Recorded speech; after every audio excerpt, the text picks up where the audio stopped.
goeie. Daar binnen we dan weer met de podcast van Wrakselje, met het Wurd en met de Wraad. We zitten in ons 5e serie en die heet Pylgertocht, het gewone christelijke libben. En dit is de 4e episode die gaat over de Ellindige Minske, het geheime wapen en het Deadzjen van de Sûnde. We doen dit in 2 delen. Het eerste deel dan gaat over de Ellindige Minske en het tweede over het geheime wapen waarmee we de Sûnde Deadzjen kennen en watten. In het eerste deel dan zullen we eerst praten over een bijzondere ontschutting. En tweedens, de ellendige man is dat foar als na de bekering van Paulus. En tredens, het conflict van dat woord met de kontekst waarin Paulus dit schreeuwt. Vierdens, bekering als een proces. En laatstens, Paulus zijn evangelisatie aanpak. In de vorige episode hebben we afsluiten met 3 of 4 manieren waarop we als volgelingen van Christus dankoffers aan God brengen moeten. Op het eerste plak terug lofprijzen, het tweede plak minskip in het kerken als de christelijke minskip en op het derde plak terug de Sûnde te deadzjen en te lijden voor het evangelie. We binnen daartoe net echt diep op ingaan, maar ik wil de laatste daarvan gebruiken als brage naar de afsluitende episodes. Het persoonlijke dankoffer uitdrukt terug het deadzjen van de Sûnde en terug lijden. Wat de vorige episode onbelangrijk, moet ik echt 2 zaken rechtzetten. Eerstens, ik hier zijn dat ik in deze episode behandelen zou wat zelfs opofferende leefde en vrijwillige onderwerping inhoudt. Maar ik ben van mijn bedenken verloren en dat onderwerp zal vaak in episode 5 aan de waarde komen. Episode 6 zal dan zijn naar de christenreis terug het lijden naar de heerlijkheid. Tot mijn schande moet ik ook zeggen dat ik bij mijn onderzoek naar het Bijbels gebruik van de term zondiger een wichtige passage van Paulus over de holle schoen heb. In 1 Timotheus 1, versen 15 en 16 neemt Paulus hemzelf eens de slimste van de zondigers. En daarom moet ik deze passage ook in het kort bespreken in deze episode. We komen nu bij het eerste deel van deze episode over de Ellindige Minske. En we zullen zien dat dit een bijzondere ontschutting is. Een bijzondere wijze van spreken van Paulus als hij praat over hemzelf. Afhankelijk van die achtergrond en ondervindingen in het christelijke leven, kan het wezen dat u die uitdrukking de ellendige Minske al als net voetendaliks herkennen zult. Het is de neetrop van de apostel Paulus aan het eind van hoofdstuk 7 in zijn brief aan de Romeinen. En we lezen daar dit. Want ik doch net het goede dat ik doen wil, maar het kwade dat ik net doen wil, dat doch ik. Als ik dan doch wat ik net wil, dan ben ik net meer de Minske die het docht, maar de Sûnde die in mij wennet. Ik kom dus tot deze regel in mij. Als ik het goede doen wil, komt correct het verkeerde te staan. In mijn innerlijk stem ik Gods wet fleurig mee. Maar ik zorg dat in mijn lichaam een orenwet is, die strijdt tegen de wet die van mijn verstand uitgaat. En mij volslaan in de macht brengt van de wet, die mijn lichaam beheerskt, die van de Sûnde uitgaat. Ungelokkig, verschrikkelijk, ellendige Minske dat ik ben. Waar zal mij bevrijden uit het lichaam dat in de macht van die dêr is? Dank aan God, dat docht Jezus Christus, uw Heer. Zo is het dan nou.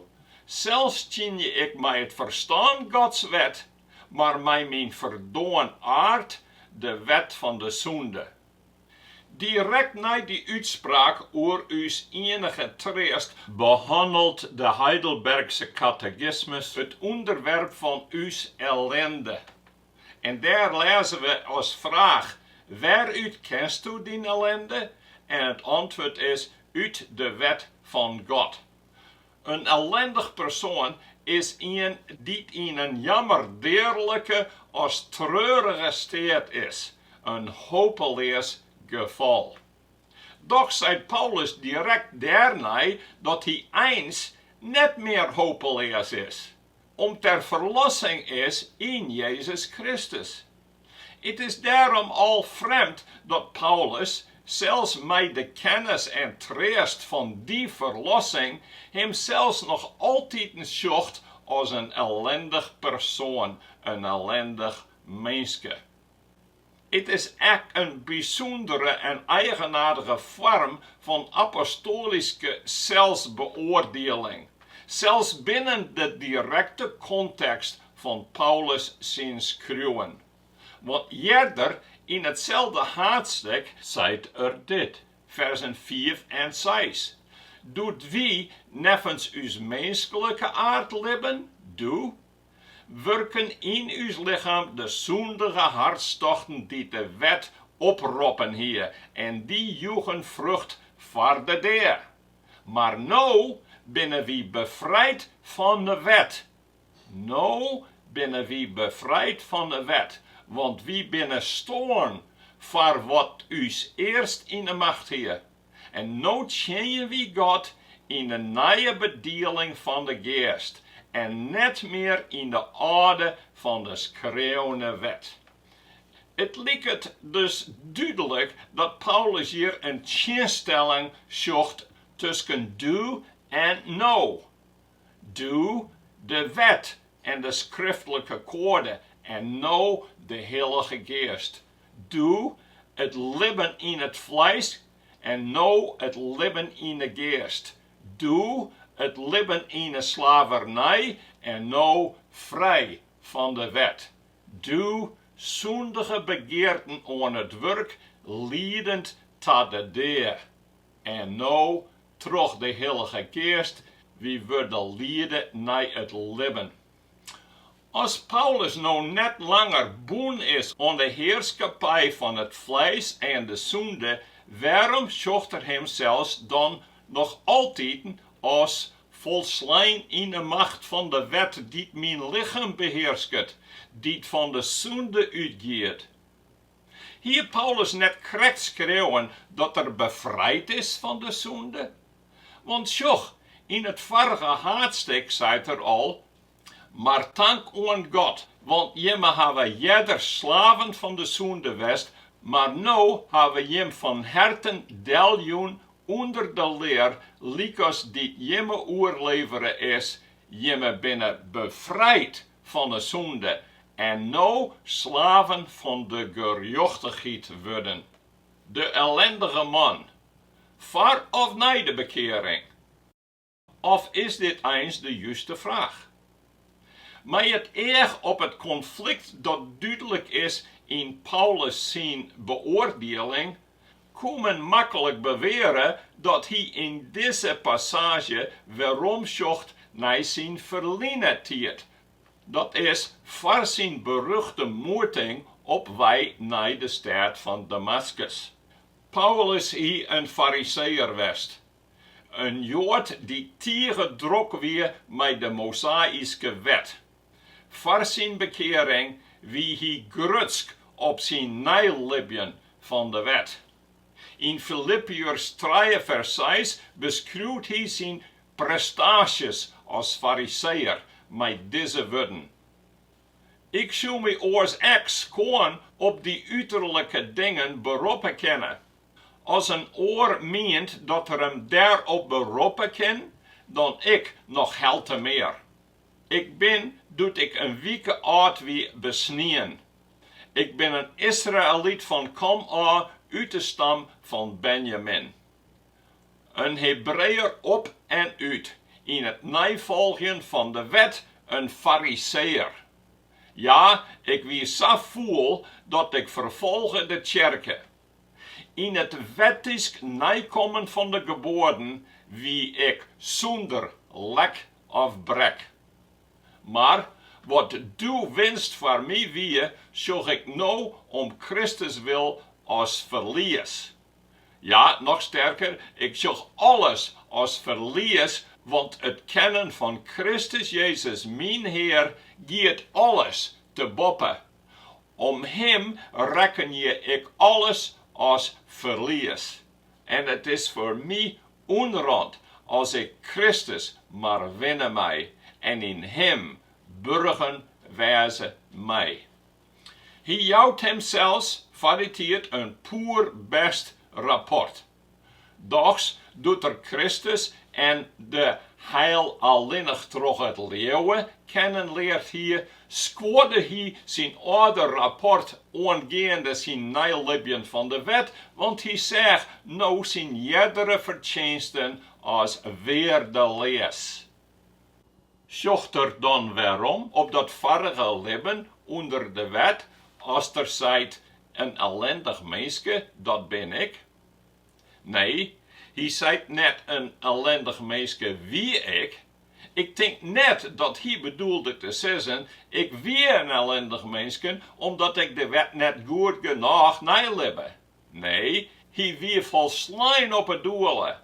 Het wie een paard dat net te heil laten maar te deur. Dus, daar binnen geen makkelijke antwoorden. Maar voordat we verder oplossingen aanbieden, let ons eerst wat meer richtje op het schijnbare conflict. Tweedens, het conflict met de kontekst. Like als ik in mijn vorige episode neamde, beweerde de kerk dat wie jettijd staan, tenminste informeel, dat alle kerkelieden ellendigen en zoenders wienen, krijgt like als Paulus, krijgt like als elke een. Maar het enige verschil dat wie als zoenders verjoen wienen. Het lijkt me duidelijk dat het correct gebruik van de schrift vereist dat wie alle schriftelijke passages beschouwen, als wie bezietje us leert te formuleren. Of het nou formeel in een belijdenis geschreven is, als informeel vaak toch groepsdruk. Het is echt gevaarlijk om bijzondere, uitzonderlijke passages te gebruiken als uitgangspunt of als verdediging van traditionele of historische leer. Nog voordat ik mijn boek Praying for Rain publiceerde, dat een kwart hoofdstuk bevatte met de titel Sinning, Yet Not Sinners, daagde een van de plaatselijke dominees me uit via een van mijn leerlingen op een gereformeerde school. En de jongen zei, Master, uw dominee wil graag weten hoe lezen jou Romeinen zijn. Dat ik antwoordde, sis alsjeblieft geen dominee dat ik hoofdstuk zijn lees tussen hoofdstukken 6 en 8. Er is inderdaad een duidelijk als net opvallend probleem als wie Paulus zien roep van wanhopen net lezen binnen de context van deze brief. In hoofdstuk 6 beweert er dat er twee soorten mensen binnen. Twee soorten levensstilen als identiteiten. Gewoon binnen slaven van de Sûnde en van de wet, wielst oren vrijwillige slaven en tjeners binnen van de gerechtigheid, troch de geest van Jezus de Christus. Paulus zocht hem zelfs duidelijk als jerend tot de tweede categorie. Voor zijn kreet van frustratie in hoofdstuk 7, waar zal mij verlossen van dit lichaam dat onder de onderworpen is? Tjoeg het er dat er één is die hem bevrijdt. Dank aan God, dat docht Jezus Christus, de Heer. Dat wees erop dat Paulus zijn gevoel van volslijne machteloosheid om de Sûnde en haar begeerten deel te maken net een constante staat is van wanhoop. En daarom net past bij het normale christelijke leven. Hij vindt een in God june uitweg uit zijn diepe wanhopen. Er binnen vanzelfs momenten in het christelijke leven dat we beseffen dat we weer in een zonde vallen binnen, benammen in tijden van persoonlijke zwierigheden. Op zulke momenten wordt de wapenrusting van God makkelijk aan de kant geschoten. Wat Satan, die normaal onderdrukte zondige begeerten aanvakkert, de kans houdt om hem tegen uw nieuwe identiteit en natuur te keren. Doch zocht Paulus zijn onvermogen om de zonde te bestrijden als een wet, die in hem werkt en hem heel tijd verhindert en tegenhoudt om de zonde te overwinnen. Dit jouwt in dit de indruk dat het eens voor hem het duistere leven is, wat Paulus hier karakteriseert. En hoe liet dit hem rimje met Paulus zijn oren leerstellingen? God had hem immers vrijmaken en hij had Gods geest gekregen om in hem te wonen en hem de kracht te geven om effektyf tegen de zonde te strijden. Ook al is deze handeling van het Deadzjen van de zonde een onhoudend gebod en een teruggaande activiteit. We lezen in Hoofdstuk 8 vers 13 en ik gebruik de Wimkes oorzetting hier. Want als iemand naar het vlees leeft, zal iemand sterven. Maar als iemand terug de geest de werkingen van het lichaam deedzje, dan zullen iemand leven. Er is nog een aspect om oor na te denken. Een heel skoft lien zag ik op YouTube een seculiere psycholoog die te spot dreef met Paulus in redenering dat er de dingen die er net dwaan woe.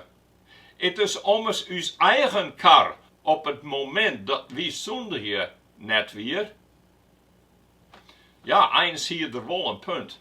Als ik besef dat mijn verslaving aan een gewoonte die mijn zoenens ondermijnt, zoals smoken, drugsgebruik, pornografie, als oermetig eten, als soepen, zonnig is en net te riemen valt met mijn identiteit in Christus, dan moet ik besluiten die gewoonte op te gaan.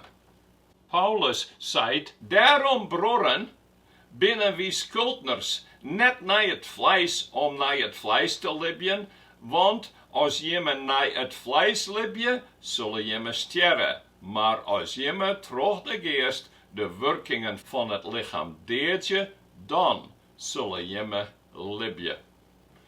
Doch is het zo dat elke keer als ik me weer oer jou aan een zonde, op dat stuit nog altijd een zondige, en ik kies daarvoor om dat te doen. En als ik mezelf dan verontschuldige terug te zeggen dat ik net doen wil wat ik die, dan bedrieg ik mezelf, God en zijn kerk. Het feit is dat we in ons vlees een soort begeerten hebben die om heerschappij strijden. Tim Keller vergelijkt dit met het goede voornemen voor het nieuwe jaar. En Jacobus 4 zegt, waar komen die vjochterijen en waar komen die roosjes bij je van? Komen die net uit je hartstochten wij, die altijd in je aan het oorlogjen binnen? Als ik besluit om op dieet te gaan, om aan te vallen, kan ik nog altijd wel de drang voelen om mijn honger als trek te stillen. Als ik ontzettend honger heb en een vriend biedt me een wereldwijdige calorierijke meal aan, dan kan ik mijn jerdere belofte makkelijk vergeten. En toch kan ofwel geen enkele ware christen teruggaan met het libben in zondige gewoonten of verslavingen. Wilst er hem verdedigen het met de bewering dat er krijgt als Paulus, God weer wil tjenje wil, wilst er tegelijk onhoudend in ongehorsamens libben. 4. Bekering als een proces. Als Paulus zijn wanhoopskreet net overeenkomt met de werkelijkheid van het nieuwe leven in de geest, dan past het lieke bij Paulus zijn leven voor zijn bekering als fariseer onder de wet. Zo het mogelijk wezen kunnen dat er een tussenfase bestaat van onriep leeuwen die schijmerken wordt terug het oprechte langstme om God in Christus te behagen, maar waarbij de ondervinding van vrede en vreugde, die jet bij de wissigheid van het leven ontbreekt. Misschien omdat het us ontbreekt aan vertrouwen en de kracht van de geest van God die in us wennet. Bijgelijks, eerstens. In zijn jaren als mens zegt Martin Luther hemzelf als een zondiger, die oprecht langstige naar een goede verhouding met God en hem hield het weer in de schrift verdiepen. Maar toch volslijn frustreerd bleef in zijn bezieken om vrede en de wissigheid van heil te vinden. Maar doet er begon te begrijpen werd Paulus mij wrakselen en wat die zijn uiteindelijke Eureka-moment weer en doet er de waarheid van sola fide in een Romeinen brief werkende, veroren alles voor hem. Tweedens, als tiener wie ik een perfectionist. Het jaren van de wet die elke snijn voorlezen wordt in kerken, maken mij diep frustreren. En ik dacht zelfs aan zelfmoord, omdat ik net besteed weer om de wet te houden. Het evangelie wordt wel degelijk verkondigen, maar zonder resultaat voor mij. Ik voelde me daar net waardig voor. En dat wie ik vanzelfs ook net.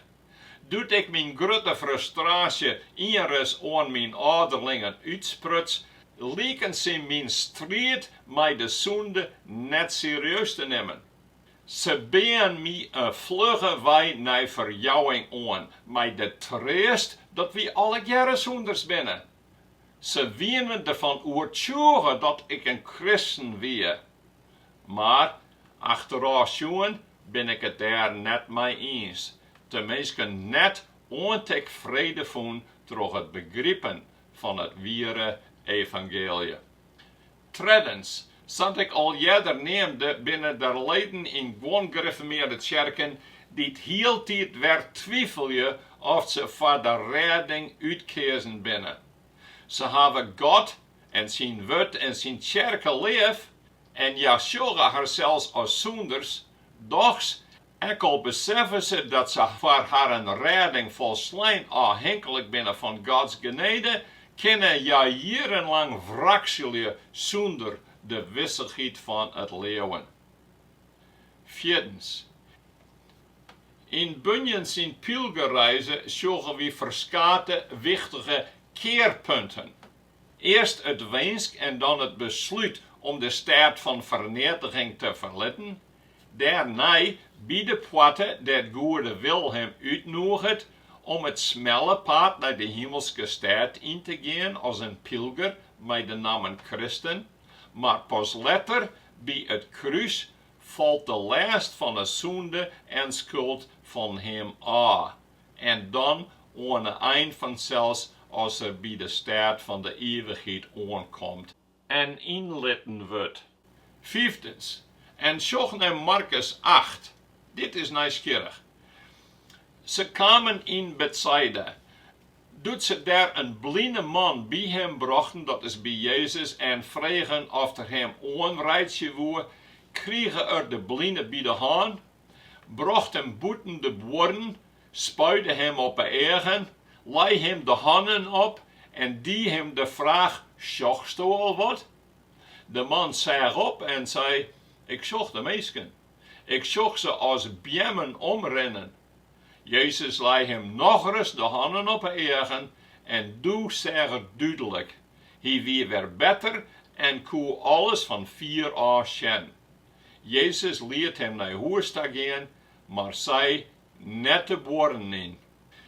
Het lijkt er dan op dat er situaties binnen waar de bekering nog net voltagen is. En wie weten dat Paulus in iedere haatstukken Joodse mensen binnen de Romeinse gemeente aanspreekt. De oorgang van het libben onder het gezag van de wet, met het nijlibben van de wet als levensdoel, naar de bevrijding van de wet door de genade van God, wie waarschijnlijk ook een proces voor Paulus zelfs wist. Eerst realiseren er zijn geestelijke faillissement, net zijn steende zijn voorbeeldige inspanningen om de wet te houden. Maar daarna keerde hij hem tot Gods wonderbaarlijke genade en wandelde terug de geest om de begeleidende vrucht te produceren. Misschien beziekt er hier de Joodse Romeinen te overtuigen, mensen die nog onder de wet leven en nog net vertrouwen op een Sûnde vernietigende kracht van Gods inwennende geest. En als dat het geval is, beziekt Paulus hem in dit proces met haren te identificeren, om solidariteit te tonen, zodat ze together met hem Gods zegeningen onderscheiden kunnen in het effektyf bestrijden van de oerbluwende zonde. Laatstens voor het eerste pad. Paulus zijn evangelisatie aanpak, zodat de kai wezen kennen.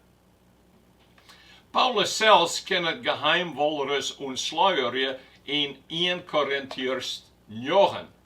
Dat er u kennelijk dat er voor elk publyk een uniek visitekaartje gebruikt, een unieke methode. Hij zegt hier, wilst ik zo vrijstaan voor alle mensen oer, heb ik mezelf slaaf van alle jaren maken om maar meer mensen te winnen voor Christus en zijn koninkrijk. Ik ben een Jood, maar de Joden willen om de Joden te winnen. Voor de mensen onder de wet, wie ik als een onder de wet, wilst ik zelfs nog niet meer onder de wet ben, om de mensen onder de wet te winnen. Daarom. Voor de mensen zonder de wet ben ik worden als wie ik zonder de wet, wilst ik toch net zonder de wet van God ben, maar onder de wet van Christus, om de mensen zonder de wet te winnen voor hem. Ik ben zwak met de zwakken worden, om de zwakken te winnen. Ik ben alles worden met alle jaren, om in alle gevallen gewoon te behoud te wezen. Paulus presenteert hemzelf likbaar op verschillende manieren, afhankelijk van zijn publiek als doelgroep.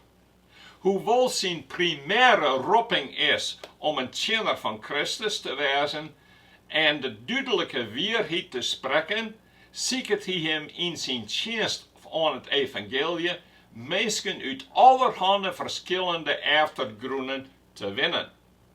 En als hij dat doet, presenteert hij hemzelf op een manier die zijn missie tjent. Hij draagt, zo te zeggen, verschillende kleren onder verschillende groepen van mensen. En als we hier geen rekken mee houden, dan kunnen we verrast worden door zijn kleren in een andere setting als ons eigen, als dat we wend binnen in andere delen van de schrift. Is Paulus als apostel een fariseer? Nee, duidelijk niet. Libbet er in een zonde? Nee, hij is geen zonder meer. Is hij een ellendige man net in staat om effektyf zijn zondige begeerten als verslavingen te vechten? Ik denk het net. Zo eens naar wat Paulus over hemzelf zei als voor het Joodse hof staat in Handelingen 23.